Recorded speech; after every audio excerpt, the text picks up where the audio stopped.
Welcome to the Learn and Work Smarter podcast. This is episode 49, and I appreciate you whether this is your first episode or your 49th. Today we are diving into a topic that affects all of us, and that is how to make decisions. Specifically, how to make decisions better, faster, and more confidently in work and in school. So here's a mind-blowing statistic for you. Various sources suggest that the average person makes around 35,000 decisions a day. Scientifically speaking, that is bananas. Okay, and while most of these decisions are minor, like what to wear, maybe what to eat, every now and again, we have to make decisions that have a greater impact on our lives.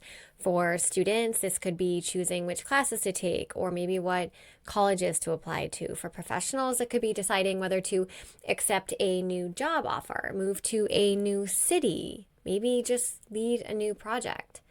These decisions are big decisions, and they require intention and care. And get this, skill.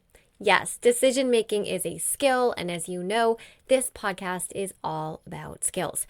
So if you are the kind of person who, when faced with a decision, often feels stuck, paralyzed, not qualified to choose, terrified to choose, then you are in the right place, because today we are talking about practical strategies that you can use to make decisions efficiently and with confidence, regardless of whether you are in school or you are out in the working world. Hello, you are listening to the Learn and Work Smarter podcast, the podcast for students and professionals who want to learn and work smarter. I'm your host, executive function coach, and founder of schoolhabits.com, Katie Azevedo. As a reminder, everything I mention in today's episode will be linked in the show notes, including a link to the transcript, which you can also find at learnandworksmarter.com/podcast. A quick internet search for how to make decisions yields overwhelming, honestly, really overwhelming, and very impressive results from business-centered decision-making strategies in the Harvard Business Review to more of the science or cognitive science approach behind decision-making. There's an article, it's in the Journal of Proceedings of the National Academy of Sciences. I am going to leave those all linked below. There are some fascinating frameworks and research about what goes into being a good decision maker. Again, those are two really excellent resources that I will link in the description box if you're watching this on YouTube, or in the show notes if you are listening on a podcast app. Also, all of the links I mentioned today are going to be in the show notes or on the web page. Oh my God, I'm talking like I'm 90. They're going to be on the website that goes with this podcast, which is learnandworksmarter.com/podcast/49. All right, that's how all the podcast websites are set up. learnandworksmarter.com/podcast/ and then whatever episode number it is. So this is 49. And while resources like those are interesting, they're either really high level or they're super scientific. And that is great. And that's why I'm putting those resources out there for you. But my strategies here today are practical, and they can be implemented right away. Also, before we get into the strategies, I have a book recommendation for you. It's a book called Yes or No: The Guide to Better Decisions, and it's by Spencer Johnson. It's a quick read, but honestly, it's very valuable, and it is relevant to what we're talking about here today. Okay, so let's get to the tips. Tip number 1 for how to make better decisions is to make decisions when you are emotionally neutral. Big decisions often trigger big emotions, right? Otherwise, we wouldn't stress over them, and there'd be no reason for this episode today. But here's the thing.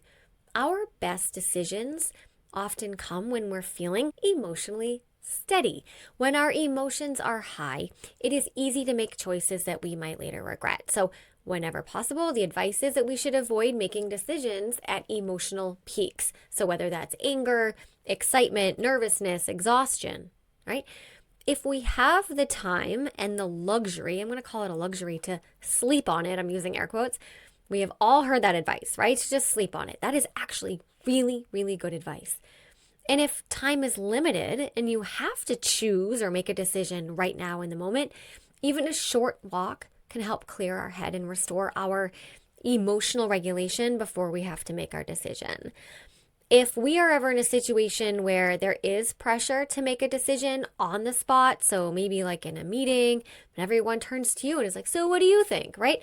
I still argue that you can assert yourself and say something like, give me a moment to think about that. Why don't you come back to me in a minute? And then the meeting proceeds as you think about your decision. Not all decisions need to be made urgently. And if you can buy yourself some time, not too much time, because actually we're going to get into tip number 2 in a second, which addresses that. Not too much time, but just enough time for you to feel like you are emotionally regulated, then you're going to make a better decision. All right, tip number 2, gather just enough information, no more, no less. Here's where we can often get really tripped up, finding that just enough point with information. Making informed decisions does require a lot of research, right? Talking to knowledgeable people, checking reliable resources, comparing our options. We're going to talk a little bit more about that in the next tip 3. But once you've done that, we want to avoid the temptation to keep digging forever. More research is not always better. In fact, going down every single rabbit hole we come across can actually be a form of procrastination. I see you, procrastinators, okay? When we have a solid enough, all right, and like emphasis on enough, when we have a solid enough understanding of the stakes and the consequences involved, we have got what we need and we have to choose. We will never know all there is to know about a topic, right? Can we agree on that? But sometimes we need to act with the knowledge that we have and trust that we can handle it. Because delaying a decision does not make the decision easier to make. All right, I'm going to say that again. Delaying a decision until the right time, until we have enough information, does not make that decision easier to make. All right, tip 3, do a risk assessment. Now, let's talk about assessing risks, because after all, if there weren't any real risks involved, the decision wouldn't be stressing us out and we would just make it and move on, right? So there are many different ways to weigh the potential outcomes of a decision. I'm going to go through a couple of them here, okay?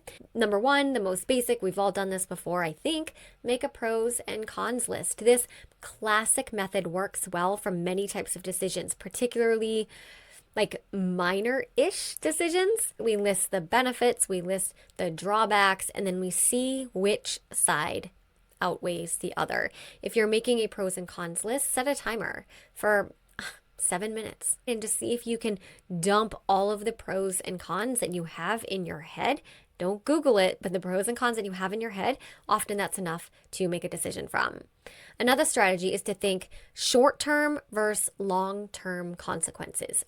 Often, the hardest part about making good decisions is choosing an option that benefits us in the long term, even if it means giving up something we want right now. Right? Delaying gratification is so challenging because our brains are wired to seek immediate rewards. But the ability to delay gratification is also a sign of, emotional maturity and a skill that sets high performers apart from the rest. For example, if you are a student deciding whether to go to the same college as maybe like a friend or a partner, right? Consider how this choice will impact both your academic life now and your future opportunities. It may feel so great in the short term to go to a college with someone who's familiar and someone that you want to spend time with, but think about whether that actually does serve your future goals. If you are a professional considering a new position that you've been offered, think about whether it aligns with your long-term career goals. Or is it more of a short-term gain, like a boosted ego, bragging rights, at Thanksgiving, right? Or a one-time bonus. Another risk assessment strategy is to consider who else is impacted. We do not live in a vacuum. And while some decisions do affect only us, others can impact family, friends, colleagues. The more people who are impacted, the more carefully we need to weigh our options. So for example, if you are a student struggling to choose between, maybe taking AP English or honors English next year, you're really the only person affected. And yes, you still matter, but the scope is smaller. But an example of a decision that maybe has a broader impact on others is if you're choosing between attending a state university for, let's say, 14,000 US dollars a year, or a private college for 83,000 US dollars a year, which is mind boggling. This is a decision that would have an impact on your parents as well, right? So you have to think about it differently. Let's talk professionals now. A professional deciding whether to take a course for personal development or professional development is mostly making a decision that just impacts them, right? Their choice to build their own skills are not going to significantly affect others, and especially not in a negative way. It's only just going to help everybody involved. But a decision like taking on a major project or relocating for a job, that would impact many people, from family members who need to move, right, to relocate with you, to colleagues who would need to adjust to new roles and responsibilities. The impact is broader. The broader the consequence that our decision has on other people, the more considerate and careful we need to be with making that decision. And I do have one more framework that can help you do a risk assessment, but it is such a big strategy that it's actually going to be its own strategy, its own tip 5. All right, so we'll get there. We'll come back to the frameworks. But tip 4 is to don't stress decisions that are really just preferences. We all know what it's like to agonize over a decision that ultimately just doesn't even matter. It does not have major consequences. Some decisions are really just a matter of personal preference and aren't really true decisions in the sort of pro-con way that other decisions with real consequences are. So if you can't decide whether to write your essay on Chaucer or Kafka because you love them both equally, you are my people, then either decision is fine and good. So you'd pick one and you would move on. In the workplace, this might look like spending too much time choosing between two formatting styles for a presentation or a report, like whether to use bullet points or numbered lists or to go with one color theme or another. If both options present the information clearly and effectively, then either choice is perfectly fine. In these cases, spending extra time to analyze over or agonize, or either way, I could go in either direction with this, to analyze every minor detail and agonize over every minor detail does not add any significant value. It doesn't affect anybody else. And it's not even going to lead to anything bad if you pick the wrong choice in air quotes, right? But it can increase your anxiety around the choice, and it can feed our procrastination tendencies. When we are making a decision between two equally good options, pick one and move on. All right, tip 5. This is another framework for doing a kind of risk assessment to make a decision, and it's to consider using a decision tree for complex choices. I'll explain this, all right? When we are faced with a decision that has multiple options and uncertain outcomes, which many decisions do, right? There's uncertainty there, and that's why we stress about them. A decision tree can be a powerful tool or framework to help us visualize what could happen if we choose A and what could happen if we choose B. A decision tree is a visual diagram. It's kind of like a flowchart. It helps us break down the possible choices and map out their potential consequences, making it easier to see the entire picture before we commit to a choice. You can draw this out on paper. You can do it on a whiteboard. I'm sure there's some visual digital tools out there too. But here's the gist of how to make one, okay? And I'm going to use an example too. The first step is to define the decision being made. Don't skip this step. Sometimes we get stuck on decisions and we don't even know what we're choosing between, right? Or among. We're just like, I have to figure out what to do. What to do about what? All right, what is the decision and what are the options? What are your possible choices? So we start by clearly identifying the decision that we need to make. We write it down. This is essentially the starting point of our decision tree, of our flowchart. Okay, so if you're picturing, you can Google decision tree to see what this looks like, but if you're driving right now and you're not going to be Googling anything, picture like a flowchart. All right, so let's say that a student is deciding whether to take an AP level course or an honors course. That's where the decision tree will start. That's the decision. Next, step 2, we identify the possible choices. We branch out from the root, the starting point of the decision tree, by listing all of the possible options or alternatives or choices that you can make. And each branch represents a different decision path. Now, in our example, there's two options. Option 1, take the AP course. Option 2, take the regular course. Okay, if it were a more complex decision, there might be a third option, a fourth option. Step 3, consider the outcomes of each alternative. So that means that for each option, we think about the possible outcomes or consequences if we choose one direction or another. These can be positive, they can be negative, doesn't matter, because that's the reality of it. And then we'd add branches for each outcome that could result from making that particular choice.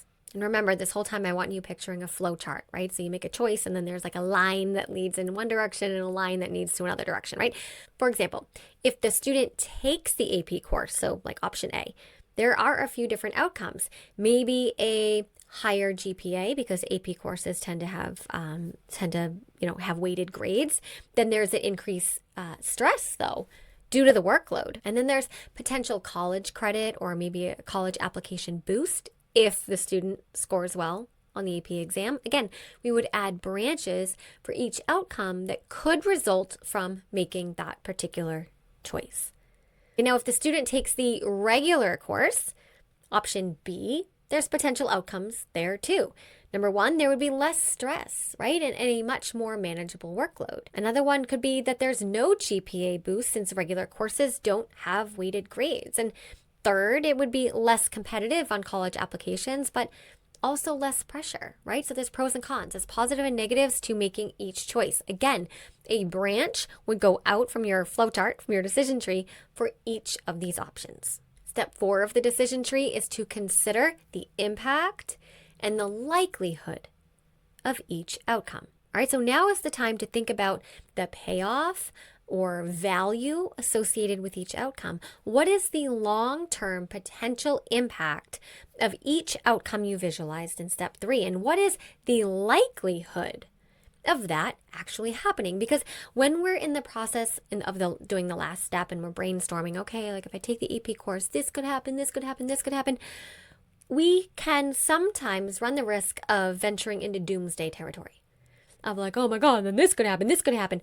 Okay, maybe, like nobody can predict the future, but what is the likelihood of you taking an AP course and this incredible, amazing opportunity as a result of that? Or you taking the AP course and something catastrophically irreparable happening as a result of that? Well, it's normal to brainstorm these really extreme outcomes, positive or negative, I guess. But now we are assessing the likelihood of that actually happening. So this is where we like come back to reality a little bit. So for example, one outcome of taking the AP course was the potential for getting college credit, okay? If you do well on the AP exam, you could potentially earn college credit. And that may help you save time and money in the future. But what is the likelihood of that actually happening? How likely are you to score a 4 or a 5 on the AP exam, which is, what is required for colleges to recognize that AP credit? Do your potential colleges even accept AP credit? Right? These are the things that we think about for each of the outcomes that we brainstormed in step 3 for both option A and option B. All right? And each of these would all get their own branch. This is why I like to suggest doing this on a whiteboard, because depending on how many options you have, right now we just have like option A and option B, but let's say you had A, B, C, D, right? And then you have a really creative mind that's like, well, this could be the outcome and this could be the outcome. Then you're going to need a lot of space for this. All right, and then the 5th step for making a decision tree is to evaluate and make your decision. So at the end of the day, the point of doing this decision tree is to be able to make a decision. It's not to delay the decision, it's to make an informed decision. So let's choose. We use the tree, following it along like a flowchart to evaluate the best possible path. We look at the overall pros and cons of each option. We consider our priorities and our personal goals. This is really important. So hypothetically, if you were to take the AP course, I probably should have said, I have many listeners who are not in the United States. AP courses means advanced placement courses, and that is something that is offered in public and private high schools in the United States during high school, which is like, ninth, 10th, 11th, and 12th grade, where students can take these courses, take an exam at the end of the course, their advanced level, and some colleges and universities in the United States will recognize a high scoring grade, a 4 or a 5, on these exams and will allow a student to use those AP courses, if they score well on the exam, to bypass entry-level courses in college, okay? So just to explain, I should have started with that, I guess. But if you're focused on getting into a competitive college and you are ready for that challenge, then the AP course might be the better choice. Yes, it could lead to more pressure and stress, but the potential GPA boost and college credit could make it worth it if that is your goal. So you have to be clear on what your goals are. But if you're not sure you can handle the workload and need more time for other activities, this might not be the right choice, right? And you would follow that same logic with each of your potential outcomes for taking the AP course and each of your potential outcomes for taking the regular level course. And when you're done with this, your decision should align with what you value the most. If academic rigor and future opportunities like college credit or maybe a higher GPA are your priorities, then the AP course might be the better choice, despite the added stress. But if maintaining a balanced lifestyle with less pressure is more important to you right now in this season of your life, the regular course might be a better fit. Okay, I'll give you a personal example, kind of just thinking of this on the spot. I do one-on-one private coaching for executive functions for students in 6th grade, and I go all the way up to adults for the workforce. And I have been asked so many times, am I going to scale my business to hire more coaches? And currently, I am the only one who does the coaching in my business. I am scaling in other ways. I have School Habits University, I have digital products, but I am choosing not to hire other coaches. And I've explored this idea and I've thought about it, and it's a decision that I made. It's not a decision I'm delaying. It's a decision that I'm making according to my current values and goals in this season of my life. I value simplicity. I value peace. I value freedom. And I am, truthfully, I know I am I work a lot. I coach a lot. I am in my office till very late at night with back-to-back coaching clients, whether we're on Zoom or whether they're, coming into my office if they're local. And I know that hiring other people could offload some of the one-to-one coaching, my hours, right? But you know what that would add is I would have to manage people, and I would have to put some of my time and energy into logistics and managing and training people and making sure that the caliber of coaching is up to my standard. I don't want to do that. If I have 2 hours, I'd rather spend those 2 hours with a human being, looking them in the eye and helping them with what they need help with. Okay, I don't want to spend those 2 hours managing systems, people, processes. Okay, and I know there's two schools of thought to this, but that's my choice.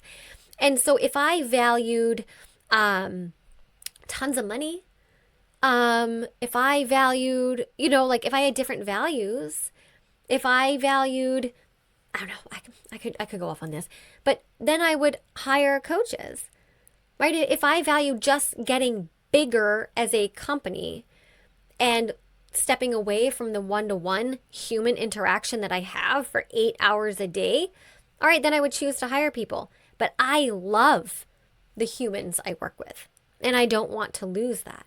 All right, so that's, if I were to make a decision tree, like I would have many branches going in many directions, but I would arrive at the decision that aligns with my goals.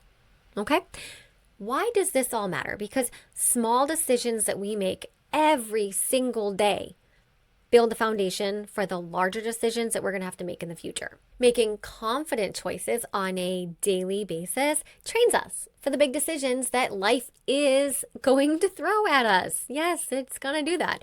The bottom line, we gather just enough information to make a decision. We don't go down every rabbit hole, right? We brainstorm, but we don't obsess possibilities.